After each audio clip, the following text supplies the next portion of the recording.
नमस्कार साथियों, यह मेरा नया चैनल है जिस पर मैं आप लोगों को देश विदेश की बड़ी बड़ी खबरें सरल भाषा में समझाऊंगा और साथ ही पेंशन, आपकी जेब और आम आदमी की जिंदगी पर असर डालने वाले हर फैसले की सच्ची तस्वीर भी दिखाऊंगा।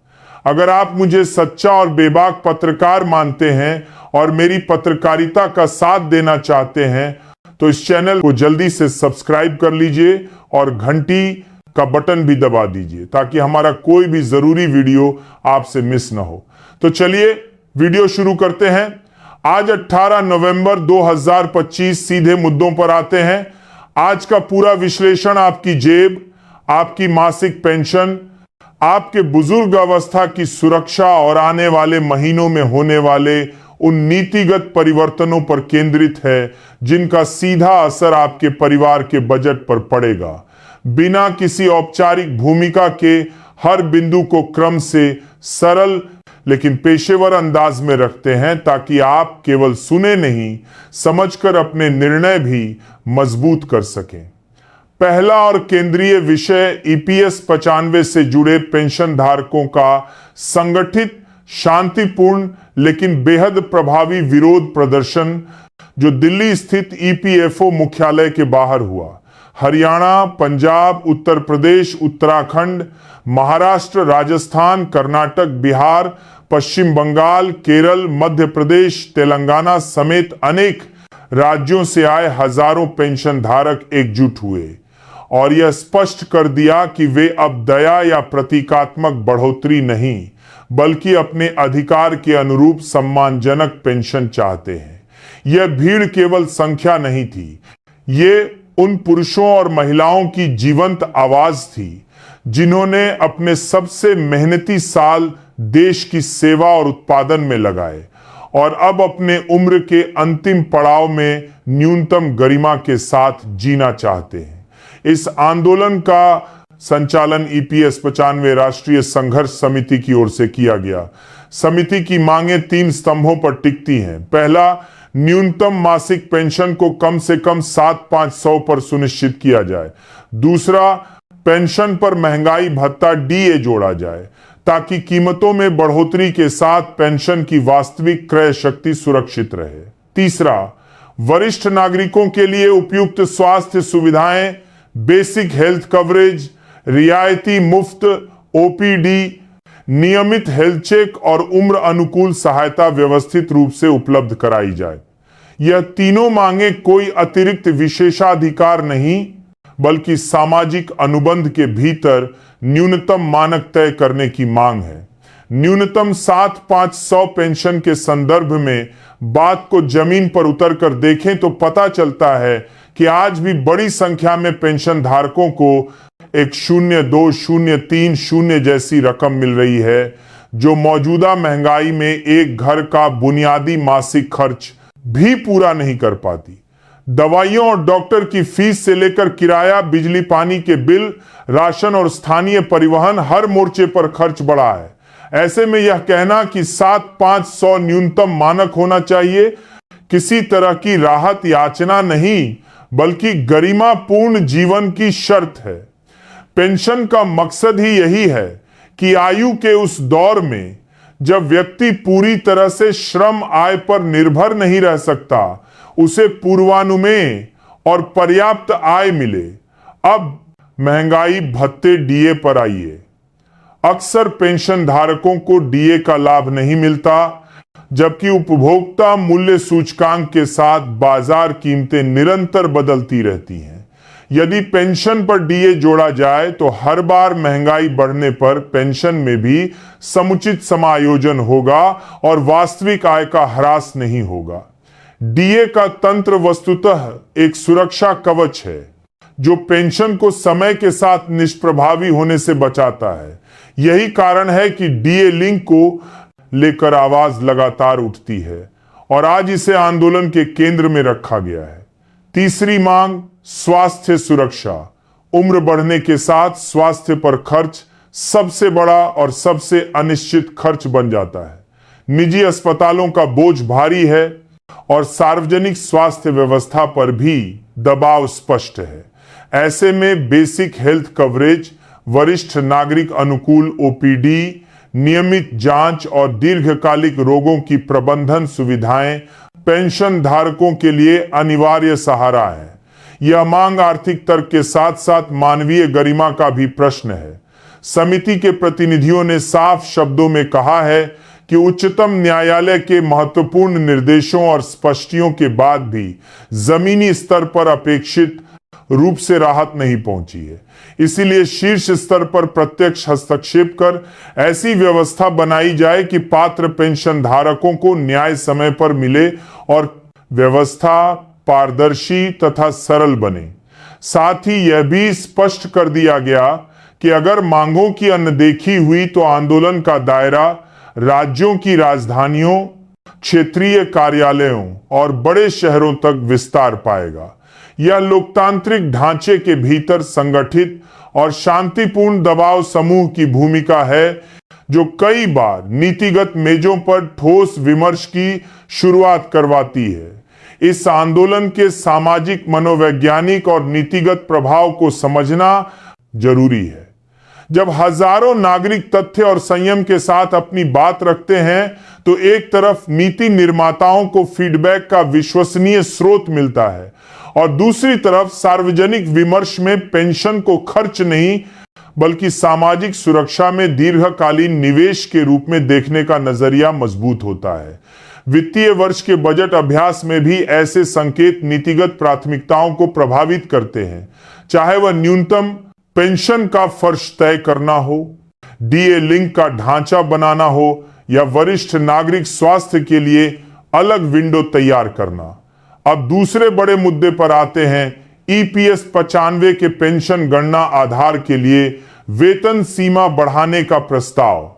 बातचीत का केंद्र यह है कि जो वेज सीलिंग फिलहाल 15,000 प्रतिमाह है, उसे बढ़ाकर 25,000 किया जाए। यह विचार 2026 की शुरुआत में लागू करने की दिशा में चर्चा में है। अंतिम निर्णय निश्चित रूप से संबंधित मंत्रालयों और बोर्ड स्तरीय विचार विमर्श के बाद ही होगा, पर इसका संभावित असर समझना हर कर्मचारी और पेंशन धारक के लिए व्यावहारिक रूप से महत्वपूर्ण है। ईपीएफओ संरचना में कर्मचारी अपनी बेसिक वेजिंग सैलरी का 12% पीएफ में जमा करता है। नियोक्ता भी 12% देता है, जिसमें से 8.33% हिस्सा कर्मचारी पेंशन योजना ईपीएस में जाता है। पर यह 8.33% डॉलर्स पूरी बेसिक पर नहीं, वेज सीलिंग तक सीमित होता है। अभी यह सीमा 15,000 है, इसलिए प्रतिमाह ईपीएस में जमा लगभग 1,249.5 व्यवहार में 1,250 के आसपास बैठता है। यदि सीमा 25,000 कर दी जाती है तो यही अंशदान लगभग 282.5 व्यवहार में 283 के आसपास हो जाएगा, यानी महीने दर महीने पेंशन कोष में अर्थपूर्ण वृद्धि। दीर्घकाल में यह बढ़ा हुआ आधार आपकी अंतिम पेंशन गणना में मदद करता है, क्योंकि पेंशन योग्य वेतन और सेवा वर्षों का गुणनफल वहीं से आकार लेता है। कई दर्शक स्वाभाविक रूप से पूछते हैं, क्या इससे उनकी आज की इन हैंड सैलरी घटेगी? जवाब स्थिति विशेष पर निर्भर करता है, क्योंकि नियोक्ता कर्मचारी योगदान संरचना और पेरोल कॉन्फ़िगरेशन अलग अलग संस्थानों में थोड़ी भिन्न हो सकती है, पर व्यापक तस्वीर में देखें तो यह परिवर्तन रिटायरमेंट सुरक्षा के लिए मजबूत ईंट साबित होता है, विशेषकर उन कर्मचारियों के लिए जो मध्यम और लोअर मिडिल आय वर्ग से आते हैं और जिनके पास अलग से भारी निवेश करने की क्षमता सीमित है। औपचारिक पेंशन आधार का मजबूत होना दीर्घकाल में निर्णायक फर्क पैदा करता है। यह भी ध्यान रहे कि नियोक्ता पक्ष के लिए शुरुआती लागत दबाव एक वास्तविक चिंता है, पर संस्थागत दृष्टि से रिटायरमेंट सुरक्षा में निवेश संगठन की साख, प्रतिभा आकर्षण और दीर्घकालीन उत्पादकता को बढ़ाता है। यही कारण है कि कई प्रतिष्ठान ऐसे बदलावों को रणनीति स्तर पर एम्प्लॉई वैल्यू प्रपोजिशन का हिस्सा बनाकर देखते हैं। कुछ हलकों में इस समूची पुनर्रचना को अनौपचारिक तौर पर ईपीएफओ 3 कहकर भी चर्चा में लिया जा रहा है। मतलब ऐसी संरचना जिसमें मौजूदा ढांचे को अधिक सुसंगत और भविष्योन्मुख बनाया जाए, फिर भी अंतिम रूप हमेशा की तरह सरकारी अधिसूचना के साथ ही तय माना जाएगा। अब तीसरा प्रमुख विषय सरकारी कर्मचारियों के लिए 1 जनवरी से डीए महंगाई भत्ता में संभावित संशोधन और आगे चलकर 8वें वेतन आयोग की संभावनाएं। प्रथागत रूप से डीए का पुनरीक्षण वर्ष में 2 बार होता है और यह उपभोक्ता मूल्य सूचकांक जैसे संकेतकों से जुड़ा रहता है। जब डीए किसी उच्च स्तर जैसे लगभग 50% के आसपास पहुंचता है तो कई बार सरकारें डीए को बेसिक वेतन में मर्ज करके नया पे मैट्रिक्स लागू करती हैं। इसके साथ फिटमेंट फैक्टर, एचआरए और अन्य भत्तों की गणना आधार में भी समायोजन आता है। अगर 1 जनवरी से डीए में उल्लेखनीय वृद्धि होती है तो इसका सीधा असर इन हैंड वेतन के साथ साथ डीए लिंक्ड पेंशन पर भी दिखता है। यहां समझने योग्य बात यह है कि वेतन आयोग और डीए समायोजन केवल मासिक वेतन पर्ची का आंकड़ा नहीं बदलते, बल्कि पीएफ एनपीएस योगदान, ग्रेच्युटी, लीव एनकैशमेंट, पेंशन योग्य वेतन, संभावित एरियर और आयकर की योजना तक का गणित प्रभावित करते हैं। इसलिए विवेकपूर्ण यही होगा कि आप परिदृश्य आधारित तैयारी रखें। यदि डीए X% तक बढ़े तो आपकी कर देयता, आपकी कटौतियां, आपकी सीटीसी और आपके दीर्घकालीन सेवानिवृत्ति लक्ष्यों पर क्या असर पड़ेगा, ये सब पहले से कागज पर उतार लें। इससे किसी भी आधिकारिक घोषणा के साथ आप तुरंत गणना करके सूझबूझ से निर्णय ले पाएंगे। अब कुछ व्यावहारिक तैयारियां जिन्हें आप आज ही लागू कर सकते हैं। ईपीएफओ पोर्टल पर यूएन प्रोफाइल अपडेट रखें। मोबाइल, ईमेल, पैन, आधार, केवाईसी और बैंक डिटेल सही हों। ई नॉमिनेशन पूरा कर लें। ये एक छोटी प्रक्रिया है लेकिन आगे चलकर बड़े अड़ंगे से बचाती है। ईपीएफ पासबुक समय समय पर डाउनलोड करके देखिए। अंशदान की लय समझ में आती रहेगी और वेज सीलिंग में बदलाव होने पर उसके असर का पता भी तुरंत चल जाएगा। पेंशन धारक साथी अपने बैंक में जीवन प्रमाण पत्र, लाइफ सर्टिफिकेट की स्थिति देख लें, हेल्थ कवरेज या सरकारी योजनाओं की पात्रता जांच लें और चिकित्सा रिकॉर्ड सुव्यवस्थित रखें। ऐसा करने से आकस्मिक स्थिति में परिवार को निर्णय लेने में आसानी होती है। ईपीएस 95 के संदर्भ में एक शिक्षाप्रद बात और पेंशन की गणना ब्रॉडली इस रूप में समझी जाती है कि पेंशन इक्वल पेंशन योग्य वेतन पैस सेवा वर्ष वो 70। इस फार्मूले का उद्देश्य यह दिखाना है कि आधार जितना ऊंचा होगा और सेवा वर्ष जितने अधिक होंगे उतना बेहतर अनुमानित परिणाम मिलेगा। यदि वेज सीलिंग 15 से 25 जाती है और आपके औसत पेंशन योग्य वेतन पर उसका परिलक्षित असर आता है तो गणना का आधार सुधरता है। वास्तविक परिणाम आपके सेवा इतिहास, अंतिम महीनों के औसत और लागू नियमों पर निर्भर करेंगे। इसीलिए किसी उदाहरण को अंतिम सत्य न माने पर दिशा अवश्य समझें।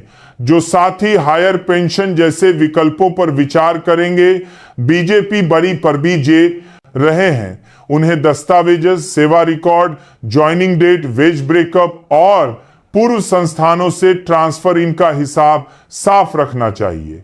फॉर्म भरने से पहले निर्देशों को ध्यान से पढ़ें, शर्तों को समझें और जहां जरूरत हो अधिकृत स्रोत से लिखित स्पष्टता लें। सबसे अहम सिद्धांत, बड़े वित्तीय निर्णय केवल आधिकारिक आदेशों, नोटिफिकेशनों के आधार पर ही लें। किसी भी अफवाह या अनौपचारिक संदेश पर भरोसा करने से बचें। अब पूरे परिदृश्य को एक साथ रखकर देखें तो 18 नवंबर 2025 की तारीख पर खड़े होकर 4 बातें साफ दिखती हैं। पहली, ईपीएस 95 पेंशन धारकों की आवाज अब स्पष्ट, संगठित और तथ्य आधारित रूप से राष्ट्रीय विमर्श का केंद्र बन चुकी है। न्यूनतम 7-5-100 पेंशन, डीए लिंक और स्वास्थ्य सुरक्षा जैसी मांगें न्याय संगत और समयोचित हैं। दूसरी ईपीएस वेतन सीलिंग को 15 से 25 करने का विचार यदि अमल में आता है तो 8.33% अंशदान का मासिक आंकड़ा लगभग 1,250 से बढ़कर करीब 283 हो जाएगा, जिससे भविष्य पेंशन की नींव मजबूत होगी। तीसरी 1 जनवरी से डीए समायोजन और आगे 8वें वेतन आयोग की चर्चा सिर्फ सैलरी नहीं, पीएफ, एनपीएस, ग्रेच्युटी, पेंशन रिफिक्सेशन और टैक्स प्लानिंग तक असर डालती है। चौथी, इन सब के बीच आपकी तैयारी, दस्तावेज साफगी और जागरूकता ही सबसे बड़ा सुरक्षा कवच है। यहां एक धन्यवाद योग्य बात भी दर्ज कर दूं। हमारे सजग सब्सक्राइबर लगातार कहते हैं कि नीतिगत खबरों को शोर से अलग करके सरल और तथ्यनिष्ठ भाषा में रखा जाए। आपकी यही भागीदारी इस काम को अर्थ देती है। जब जब आप सटीक जानकारी परिवार, सहकर्मियों और समाज के साथ साझा करते हैं तो हजारों लोगों के फैसले बेहतर होते हैं। किसी का पेंशन क्लेम समय पर निपटता है, किसी का हेल्थ कवरेज सही समय पर सक्रिय होता है, किसी की मासिक योजना तनाव मुक्त होती है। जानकारी की यही सामुदायिक साझेदारी असल में सबसे बड़ी शक्ति है। जो साथी पहली बार जुड़े हैं वे इस बात पर जरूर ध्यान दें कि कोई भी परिवर्तन तब तक अंतिम नहीं होता जब तक उसकी आधिकारिक अधिसूचना जारी न हो जाए। लेकिन तैयारी हमेशा पहले से शुरू हो सकती है, यही परिपक्वता है। और जो हमारे पुराने सब्सक्राइबर हैं उनका आभार। आपके सवाल और सुझाव ही बताते हैं कि अगली बार किस पहलू पर और गहराई से बात करनी है, किस गणना को और स्पष्ट करना है और किस प्रक्रिया को स्टेप बाय स्टेप समझाना है। आपकी यह सतत प्रतिक्रिया इस पूरे मिशन को दिशा देती है। अंततः एक सीधी, स्पष्ट और जिम्मेदार बात, पेंशन केवल रकम नहीं, मेहनत की जिंदगी का सम्मान है। जिन लोगों ने अपनी युवावस्था में संस्थानों को खड़ा किया, उत्पादन बढ़ाया, कर चुकाया और समाज के पहिए को गति दी, उनके लिए बुजुर्गावस्था में गरिमापूर्ण आय सुनिश्चित करना हमारी सामूहिक जिम्मेदारी है। न्यूनतम पेंशन, डीए लिंक, स्वास्थ्य सुरक्षा, वेज सीलिंग में संभावित वृद्धि, 1 जनवरी से डीए समायोजन और आगे 8वें वेतन आयोग की रूपरेखा, ये सारे मुद्दे तभी व्यवहार में बदलते हैं जब हम जागरूक रहें, दस्तावेज दुरुस्त रखें और सही समय पर सही कदम उठाएं। यही आज की विस्तृत चर्चा समाप्त करते हुए आग्रह है कि इस जानकारी को अपने परिवार, मित्रों, सहकर्मियों और उन साथियों तक पहुंचाएं जो ईपीएफओ, ईपीएस 95, सरकारी नौकरी या पेंशन व्यवस्था से जुड़े हैं। अफवाह से नहीं, आधिकारिक दस्तावेज से निर्णय लीजिए, जल्दबाजी से नहीं, गणना और तैयारी के साथ आगे बढ़िए। स्वस्थ रहिए, सजग रहिए, अपनी आवाज तथ्य और संयम के साथ उठाते रहिए और अपने अधिकारों के लिए संगठित रहिए। आपका सहयोग, आपका विश्वास और हमारे समुदाय के सब्सक्राइबर साथियों की सजगता ही इस प्रयास की असली ताकत है। धन्यवाद।